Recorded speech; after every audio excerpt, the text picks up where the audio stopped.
Have you ever felt small when facing giant challenges? Like your life was confined to the same routine, the same empty nets? That was Peter's reality, a simple fisherman from Capernaum. But in an unexpected encounter, he was transformed from an ordinary man into one of the greatest pillars of faith. In this video, we'll dive into Peter's journey and discover how he went from uncertainty to becoming the rock upon which faith was built. Get ready to be inspired, because just like Peter, you too can find a greater purpose and a strength that turns the ordinary into something extraordinary. Like, subscribe to the channel and share the video.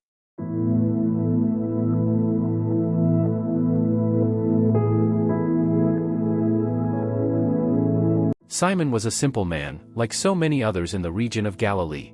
He lived in Capernaum, a small fishing village on the shores of the Sea of Galilee, also known as the Lake of Gennesaret. It was a bustling place, with boats coming and going, children running along the sand, and the distinctive smell of fresh fish filling the air. This was Simon's world. Every day began early. Before the sun rose, he and his brother Andrew were already in their boat, rowing out to the deeper waters. The work was grueling. They cast their fishing nets and waited patiently for the right moment to pull them back in. Sometimes, the effort was worth it, and the nets came back full of silver fish shimmering in the morning light. But there were days when the lake seemed empty, and they returned home with little or nothing. Simon was not just a fisherman, he was also a family man. He had a mother-in-law, and like any devoted son-in-law, he did everything he could to provide for his household.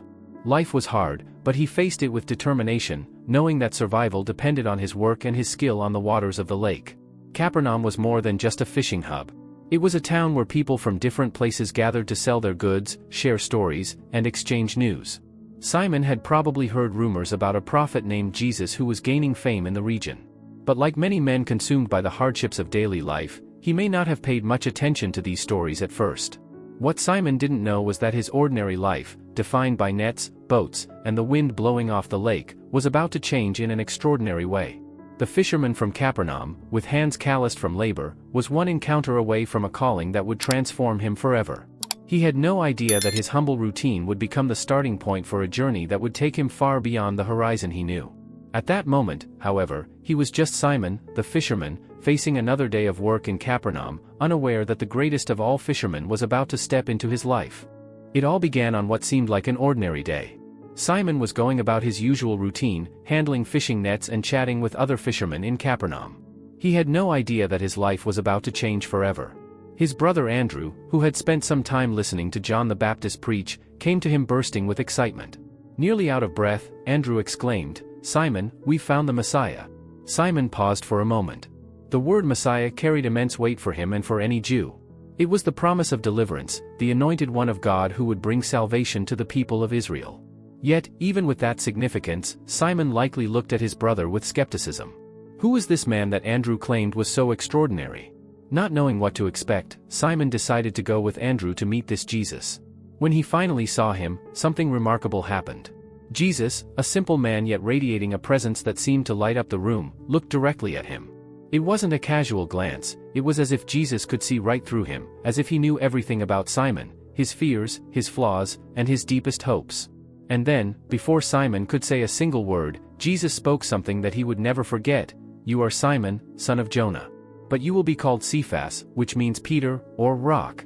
It was a bold statement, spoken by a man Simon had just met. Yet those words carried weight, as though they held a meaning far greater than Simon could grasp at that moment. Imagine what must have gone through Simon's mind in that instant. He was just a fisherman, an ordinary man living a life of hard work. And now, here stood someone who declared that he would be a rock, a foundation. But what did that mean? Why would someone like him be chosen for something so significant? Though confused, Simon didn't reject the idea. There was something about Jesus that drew him in, something he couldn't ignore. Every word Jesus spoke seemed to carry both authority and an incredible sense of love and purpose. In that first encounter, Simon didn't fully understand what was happening, but something deep within him told him that his life would never be the same. This was the beginning of a journey that would transform Simon into Peter, the man who would become one of Jesus' closest disciples. He didn't yet know what the future held, but in that moment, he had met someone who looked beyond his simple exterior and saw the potential of a leader, a man called to something far greater than nets and boats. It was another morning on the Sea of Galilee. The sun was just beginning to rise over the horizon, painting golden hues across the calm waters, but Simon's heart was heavy. He and his companions had spent the entire night fishing, tirelessly casting and pulling in their nets, But the results were disheartening, not a single fish. For a fisherman, this wasn't just frustrating, it was worrisome. It meant uncertainty about providing for his family. Simon and Andrew were on the shore, washing their nets, exhausted and drenched in sweat. The silence between them was broken only by the sound of the waves and the murmur of other fishermen nearby. Suddenly, they noticed a small group approaching. Among them was Jesus, the man Simon had met not long ago, someone who had already left him intrigued. Jesus walked toward Simon's boat and stepped aboard. He asked Simon to push the boat out a little from the shore. Even though Simon was weary, he didn't refuse. There was something about Jesus that made Simon want to obey, even if he didn't fully understand why. As the boat gently rocked on the water, Jesus began teaching the crowd gathered along the shoreline. His words were unlike anything Simon had ever heard, wise yet simple, touching the hearts of everyone listening. When Jesus finished teaching, he turned to Simon and said something unexpected: "Put out into deep water and let down the nets for a catch." Simon, still worn out from the night before, couldn't help but let out a sigh. He replied, "Master, we've worked hard all night and haven't caught anything. But because you say so, I will let down the nets." It was a mix of exhaustion and respect. Perhaps Simon wanted to prove there was no point in trying again, but at the same time, there was something about Jesus that made it impossible to say no. So Simon rowed out to deeper waters, with Andrew by his side, and cast the nets one more time. At first, it seemed like just another routine attempt. But suddenly, the nets began to move wildly. They were so full of fish that the rope seemed on the verge of breaking. Simon and Andrew shouted to the other fishermen for help. James and John, in another boat, rushed over to assist. The scene was astonishing. The two boats were so overloaded with fish that they began to sink. It was a catch unlike anything Simon had ever experienced in his entire life. He couldn't believe what was happening. Yet, more than the miraculous catch, what truly overwhelmed Simon was the presence of Jesus. He fell to his knees before him, overcome with a deep sense of unworthiness, and said, "Go away from me, Lord, I am a sinful man." But Jesus didn't leave. Instead, he looked at Simon with compassion and spoke words that would echo forever: "Do not be afraid. From now on, you will fish for people." That moment changed everything. Simon realized that Jesus' call was far greater than he had imagined. Jesus wasn't just asking him to cast his nets, he was asking Simon to cast his life into a purpose much greater than himself. Simon left the boat, the nets, and even fishing, something he had known since childhood, to follow Jesus. He, along with Andrew, James, and John, left everything behind to become the first disciples of the one who would change the course of history. The fisherman who had begun the day discouraged, with no fish and no hope, now stood before a calling that would transform his life and take him to seas he never could have imagined. From the moment Simon Peter decided to follow Jesus, his life became a series of events that challenged everything he thought he knew about life, the world, and even God. Peter was no longer just a fisherman, he was now walking closely with a man who did things that seemed impossible. Every day with Jesus was a lesson, a challenge, and often a moment of awe at the supernatural. One of the first miracles Peter witnessed happened close to home. His mother-in-law was seriously ill, bedridden with a high fever. In those days, a fever could be life-threatening. When Jesus arrived at Peter's house, he went to the woman, took her hand, and the fever instantly left her. She got up immediately and began to serve them, as if she had never been sick. Peter saw this with his own eyes. There was no denying it, Jesus had authority even over sickness. But that was just the beginning. Peter walked alongside Jesus through towns and villages, and wherever they went, crowds followed. He saw lepers healed with just a touch, blind men regain their sight, and people who couldn't walk stand up and carry their mats. Each miracle seemed to carry a message. Jesus not only saw people's physical needs but also the deeper pain in their hearts.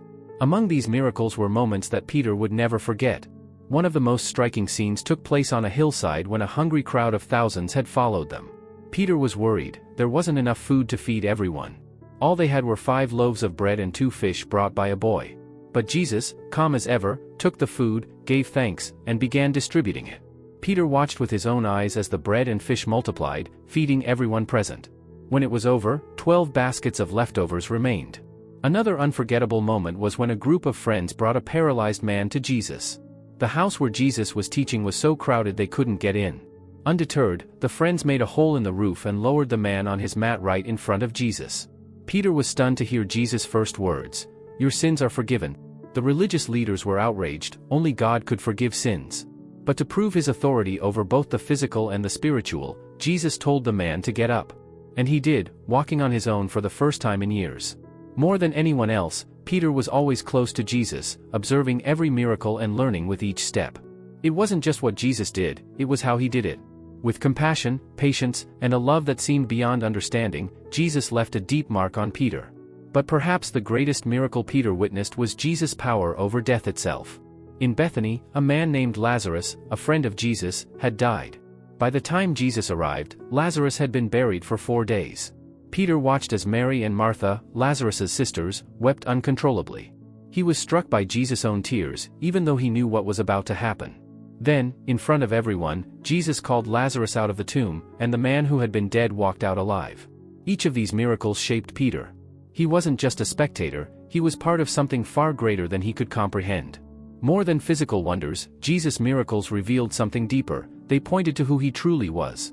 For Peter, each supernatural act brought him closer to understanding that Jesus was not just a teacher or prophet, he was the Son of God. These experiences not only fueled Peter's faith but also prepared him for the great mission that lay ahead.